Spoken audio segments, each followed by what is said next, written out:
అస్సలామలైకుం వరహమతుల్లాహి వబర్కాతుహు. Hi viewers, ఇక్కడ చూడండి నేను బెండకాయ కూర చేస్తున్నానండి. చూడండి, ప్యాన్లో ఆయిల్ తీసుకోండి, ఒక 2 స్పూన్స్. బెండకాయలు మరీ సన్నగా కాకుండా ఇలాగా కొంచెం లావుగానే కట్ చేయండి. ఇక్కడ ఆనియన్ కూడా ఒక మీడియం సైజ్ ఆనియన్ తీసుకున్నానండి. అది కూడా కొంచెం సన్నగా కాకుండా మంచిగా కొంచెం లావుగానే కట్ చేయండి, ఇలాగా చూపిస్తున్న విధంగా. ఇప్పుడు సాల్ట్ యాడ్ చేసుకోండి. సాల్ట్ యాడ్ చేసి కొంచెం ఫ్రై అవ్వనివ్వండి, ఎక్కువ ఫ్రై అవ్వవసరం లేదు, ట్రాన్స్పరెంట్గా కొంచెం మగ్గితే చాలు అవి. ఇక్కడ నేను చాపర్లో 2 tomatoes, 4 to 5 green chillies add చేసుకొని మంచిగా చాప్ చేసుకున్నానండి. లేదంటే మీరు చిన్న మిక్సీ జార్లో పెట్టి కచ్చబచ్చగా గ్రైండ్ చేసుకోవచ్చు.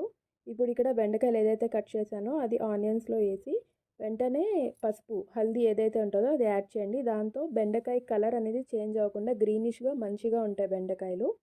ఇప్పుడు చూడండి, ఇలాగా మిక్స్ చేయండి. మనం చేసే మిస్టేక్ ఏంటంటే ఆ స్టిక్కీనెస్ పోయేంత వరకు మనం కుక్ చేస్తూనే ఉంటాము. అలా కుక్ చేస్తే అందులో ఉన్న విటమిన్స్ అన్నీ పోతాయండి. సో మీరు అక్కడ ఓవర్ కుక్ చేయకండి. ఇక్కడ మనం టమాటోస్ ఏదైతే చాప్ చేసి పెట్టుకున్నామో అది యాడ్ చేసి మీడియం ఫ్లేమ్ మీద ఒక 10 మినిట్స్ పెట్టండి, అంతే అండి. ఇది చాలా టేస్టీగా, క్విక్గా, ఈజీగా అయిపోయే రెసిపీస్. పిల్లలు కూడా ఇష్టంగా తింటారండి. మీరు ఒకసారి ఈ విధంగా ట్రై చేసి వాళ్ళకి లంచ్ బాక్స్లో రోటీతో, రైస్తో పెట్టండి.